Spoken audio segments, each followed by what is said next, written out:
So, what if you actually owned a piece of the internet that you help build every single day? Today, we're going to dive into a pretty wild new idea called Forever Couch Gang that's trying to totally flip the script on how we interact with the content we love. Let's just kick things off with a simple but kind of mind blowing question. What if you actually got paid for every YouTube video, every TikTok, every Twitch stream you watched? I know, it sounds a little out there, but that is the central promise of the platform we're breaking down today. All right, so to really get what Forever Couch Gang is trying to do, we first have to talk about the problem it's trying to solve. A problem that, let's be honest, we all live with every single day. Just think about your own routine, right? You're deep in a YouTube rabbit hole, then you're swiping through TikTok for a few minutes, then you hop over to catch a live stream on Twitch, and then you jump to X to see what everyone's saying about it. It's this constant, messy shuffle between apps. The source material actually calls this tab switching hell. And honestly, that just hits the nail on the head, doesn't it?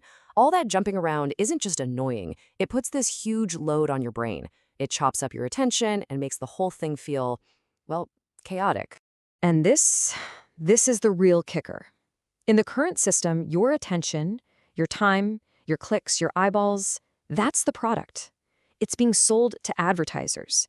You are generating a ton of value for these companies, but you, the user, don't see a single cent of that profit. And look, this isn't just a hunch or a feeling. The data backs it up. A staggering 73% of us are actively using 3 or more social media platforms every single day. So this fragmentation, it's not the exception, it's the absolute norm. Okay, so with that whole mess of a fragmented, unrewarding experience laid out, what's the solution? This is where Forever Couch Gang steps in with a pretty radical pitch. At its heart, the idea is simple. It's an aggregator. It pulls all the content you already love from YouTube, TikTok, Twitch, and X into one single unified feed. The goal? To kill the tab-switching hell. Everything you care about all in one spot. And getting into it is designed to be super easy. Step 1, you connect your social media accounts. Step 2, you just watch stuff like you already do. But as you watch, you start earning these digital rewards called FCGC tokens. The best way to think about them is like loyalty points or frequent flyer miles that you can eventually cash in for actual value. Okay, a unified feed that pays you to watch stuff sounds amazing, but how does it all actually work under the hood? Well, the whole thing runs on 3 core systems that are all connected, so let's break them down. First up is the earning engine, which they call Proof of View. It's exactly what it sounds like. The more you watch, the more you engage, the more tokens you earn. Simple as that.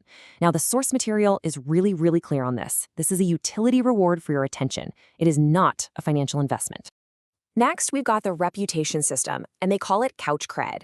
This part is super interesting because it's split in 2. One score tracks how much you've participated over your entire lifetime, and it only ever goes up. But the other part tracks your daily standing in the community, and that can go up or down based on how other users vote on your contributions. And that reputation score feeds directly into the third piece of the puzzle, which, you got to admit, has a pretty wild name, Proof of Rot. This is their governance system, and here's the most important takeaway. Your power to vote on things is based on your reputation, your couch cred, not on how many tokens you have. It's a system where your reputation matters more than your riches. So what does that couch cred actually look like in practice? Well, it breaks down into these 5 tiers. You start out as a newcomer with no voting rights at all, but as you watch more and earn more cred over time, you can climb the ranks to become an engaged member with full voting rights, or even a legendary user whose vote literally counts for double. The whole point is that your influence in the community has to be earned over time. So we've covered how you earn and how you govern, but that leaves a couple of pretty big questions, right? How does a platform like this actually make any money? And how on earth does it plan to work with the tech giants instead of just getting crushed by them? So the business model is actually a classic freemium play.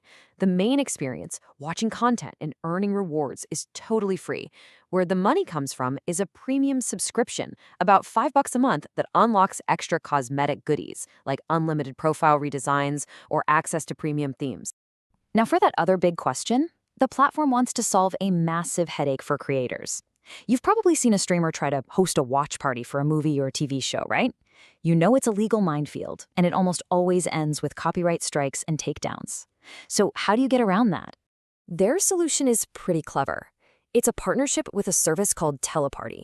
Here's how it works. A creator starts a session, but then every single person watching has to prove they have their own legal subscription to, let's say, Netflix. The system then just syncs the playback for everyone. It never ever rebroadcasts the actual video stream. And that is the key legal difference that keeps the whole thing above board. So when you put all these pieces together, the unified feed, the earn and govern model, the business plan, you start to see that this is aiming to be more than just another app. It's really an attempt at creating a whole new kind of social contract for how we use the internet. And this quote from the source material really gets to the heart of the whole philosophy. That weird name, proof of rot, isn't about things going bad. It's about the idea that toxic behavior can be identified by the community and then be allowed to rot away, all through transparent accountability. So to just wrap it all up, the whole thing is built on these core principles for a fairer system. First, the token can only be earned, not bought, so you can't just buy your way to the top. Second, your voice is based on your earned reputation, not your bank account. Third, there are ways for people to recover their reputation over time if they make a mistake. And finally, there are some serious anti-bot defenses to make sure all the engagement is coming from actual people. And all of this brings us to one huge final question. The tech is fascinating, the economics are interesting, but this entire experiment really boils down to this. Can a platform truly, effectively, and fairly be governed by its own users? Only time will tell. Thanks for digging into this one with me.